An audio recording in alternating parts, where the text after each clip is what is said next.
तो यहाँ पर आपने सुना मंत्री संजय शर्मा को, जिन्होंने अब फटकार लगाई जब ये मामला सामने आया, जब उन्हें जानकारी मिली और जब उन्होंने देखा किस तरीके से यहाँ पर जो है पत्थरों को लेकर जाया जा रहा था, और मंत्री संजय शर्मा ने गाड़ी रुकवाई और तमाम बातों को लेकर उन्हें यहाँ पर फटकार लगाई गई अधिकारियों को। अब सहयोगी मुदित गौड़ इस वक्त मेरे साथ मौजूद हैं। मुदित गौड़ से समझना चाहेंगे क्या है पूरा मामला, और मुदित, यहाँ पर मंत्री संजय शर्मा इस मामले में कार्रवाई की बात भी कह रहे हैं। जी बिल्कुल। संजय शर्मा जो है कल अलवर दौरे पर थे। उस दौरान रास्ते में उन्हें 3 ट्रैक्टर मिले, जिसकी उन्होंने जांच पड़ताल करने के लिए वन विभाग के अधिकारियों को वहां पर सूचना दी। और अभी हम मौजूद हैं उस जगह पर जहां से पत्थर जा रहा है, जिसमें पत्थर जाने का जो बात बताई गई थी, उसमें साफ तौर पर यह सामने आ रहा था कि जो वन विभाग के जो कार्य हैं वो वन विभाग के भूमि से ही पत्थरों को लेकर के वहीं पर ये कार्य चल रहे हैं। लगातार बाउंड्री वॉल यहाँ पर चल रही है। अभी हम मौके पर मौजूद हैं। डीएफओ साहब भी यहाँ पर आए हुए हैं। श्रीवास्तव जी जो इस पूरे क्षेत्र के डीएफओ हैं, उनसे हम जानते हैं कल का जो पूरा घटनाक्रम रहा उसको लेकर के ये बता पाएंगे कि क्या पूरी स्थिति थी। सर, क्या पूरी स्थिति थी ये इस चौकी पे? हम आप आज भी आप यहाँ पे आए हैं, ड्रोन से आपने अभी ये पूरा एनालिसिस किया है? एक्चुअली कल हमें वन मंत्री जी ने निर्देशित किया था कि यहाँ पर कोई संदिग्ध गतिविधि अगर हो रही है तो उसकी जांच करें। तो आज मैं खुद यहाँ पे आया था सुबह, और मैंने अभी ड्रोन से पूरा एरिया देखा है। और पिछले साल भी ये इशू आया था। एक्चुअली यहाँ पे पुरानी काफ़ी टाइम पहले 1990s में यहाँ पे माइन हुआ करती थी। उसका अभी भी बहुत सा रबल यहाँ पे पड़ा हुआ है, और क्योंकि ये फॉरेस्ट लैंड है और इस रबल को फॉरेस्ट्री वर्क्स में ही प्रयोग में लिया जाता है, तो ऐसी शिकायत सुनने में आई थी कि यहाँ पे फॉरेस्ट विभाग के कुछ कर्मचारी माइनिंग करा रहे हैं एक्टिवली। तो उसकी जांच पड़ताल करने में खुद आया था। जो मौके पे मैंने पाया है कि ऑलरेडी यहाँ पे बहुत बड़ा एक रबल पड़ा हुआ है, कई हजार ट्रॉली कम से कम रबल फॉरेस्ट लैंड में ही पड़ा हुआ है, और उस पर विशेष रूप से घास और पेड़ पौधे उसके ऊपर इतने उगे हुए हैं। तो ये साफ उसका प्रमाण है कि माइनिंग डायरेक्टली नहीं हुई, क्योंकि अगर माइनिंग हुई होती तो पेड़ पौधे और घास उस पर नहीं होती। सर, जो कल 3 ट्रैक्टर मंत्री ने जिन्हें रोके हैं और उनको थाने भिजवाया है, उस पर एफआईआर भी दर्ज हुई है, क्या उस पूरे प्रकरण को लेकर के अब कोई विभाग की तरफ से विभागीय जांच होगी, या क्या उसको अभी तक अगला जमा पहनाया जा रहा है? जी किस तरह बिल्कुल। के ट्रैक्टर थे वो? आ, हमारे जो डीएफओ ऑफिस है उसके पीछे अलवर शहर की सेंट्रल नर्सरी है, जिसको नयाबास नर्सरी बोलते हैं।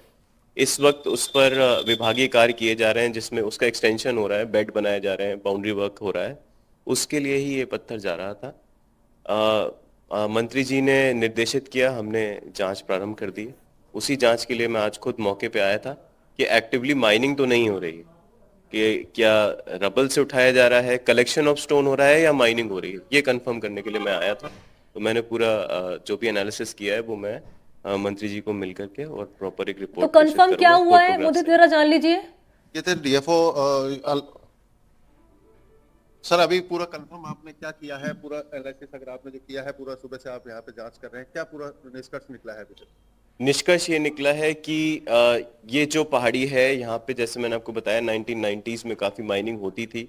उस समय का ही बहुत सा रबल यहाँ पड़ा हुआ है, जो अब पेड़ पौधों के नीचे या बहुत सी घास उस पे उग गई है। तो जब भी कोई फॉरेस्ट्री वर्क शहर में होता है तो विभागीय नियमानुसार हम अपने फॉरेस्ट लैंड में से कलेक्शन ऑफ स्टोन्स कर सकते हैं। तो हमने इसी तरह से जो भी ये पत्थर है जो रबल पड़ा हुआ है उसको हमने कलेक्ट किया है, जिसका हमने मौके पे जा करके आज सुबह मैंने खुद ड्रोन से भी और व्यक्तिशः उस स्पॉट पे जाकर भी मैंने इसको कंफर्म किया। सर, फॉरेस्ट के जितने भी कार्य होते हैं वहां पर इस तरह का, जैसे कल मंत्री जी का जो बयान आया है कि ठेकेदार को पूरी निविदाएं दी जाती हैं, वो बाहर से पत्थर ले, तो क्या उसमें निविदाओं में बाहर रखा जाता है जब पत्थर फॉरेस्ट खुद दे रहा है? देखिए, मंत्री जी को इसका स्पष्टीकरण मैं खुद पेश करूंगा। आ, इसमें कोई ठेकेदार या इस तरह की प्रणाली टेंडर की हमारे यहाँ नहीं है। हमारे यहाँ जो काम होता है वो वन समितियां जो होती हैं हमारी, उनके माध्यम से होता है, जिसमें मटेरियल जो है जहां तक पॉसिबल है वो फॉरेस्ट लैंड से कलेक्ट होता है। जितना वनोपज है वो फॉरेस्ट लैंड से कलेक्ट होता है, और जो लेबर है वो समिति के द्वारा आयोजित होती है। इस प्रकार हम लोग कार्य संपादित करते हैं। टेंडर की प्रक्रिया हमारे यहाँ इस काम में नहीं। जी बिल्कुल, डीएफओ साहब ने अभी इस चीज को स्पष्ट किया है कि जो टेंडर प्रक्रिया है वो इसमें नहीं है। फॉरेस्ट के जो कार्य हैं, ऑफिसों में जो कार्य है, चार दीवारी जो यहाँ पर हो रही है, उन कामों में ही इन पत्थरों को जो वहाँ पर मलबे के रूप में पड़ा हुआ है उसी का यूज यहाँ पर किया जाता है। अभी फिलहाल आप देख सकते हैं ड्रोन से अभी डीएफओ साहब यहाँ पे पूरी इसको ड्रोन से शूट करके आए हैं, क्या स्थिति है, पूरी एक एक चीज को यहाँ पर देखा गया है। और जो कल मामला जो मंत्री जी ने यहाँ 3 ट्रैक्टर रुकवाए थे उनको अभी थाने में खड़ा किया गया है, उनको लेकर के भी अभी इनके ओर से विभागीय जांच की जा रही है। कहीं कोई कर्मचारी या कोई वन विभाग का कोई उसमें शामिल तो नहीं है, इस बात को लेकर के भी यहाँ पर पुष्टियां की जा रही है। लेकिन अभी स्थिति साफ है कि जो माइनिंग का मामला जो सामने आ रहा था उसको लेकर के स्पष्ट किया है कि यहाँ पर माइनिंग तो नहीं हो रही है, लेकिन पत्थर यहाँ से जरूर लिया गया है। जी निश्चित तौर पर माइनिंग नहीं हो रही, लेकिन पत्थर यहां पर जरूर लिया गया है। डीएफओ से बातचीत मुदित गौड़ आप कर रहे हैं, और जरा ये भी जानने की कोशिश इनसे कीजिए कि ये सिलसिला कब से जारी रहा, क्या हालिया मामला है या कितने साल पुराना पूरा मामला बताया जा रहा है जिसको यहाँ पर मंत्री ने देखा और उसके बाद अधिकारियों को फटकार लगाई? डीएफओ साहब, हम आपसे जानना चाहेंगे कि ये जो पूरा मामला है ये काफी लंबे समय से चल रहा है या अभी लेटेस्ट ही हुआ है, या जो मंत्री जी ने जो जिक्र किया है कि यहाँ से काफी समय से पत्थर लिए जा रहे हैं? देखिए, जो शहर के पास के जो वानिकी कार्य हैं उसमें फॉरेस्ट लैंड शहर में है, और अगर फॉरेस्ट लैंड में कोई फॉरेस्ट प्रोड्यूस रेडिली अवेलेबल है जिसको हम कलेक्ट कर सकते हैं, उसका प्रयोग किया जाता रहा है।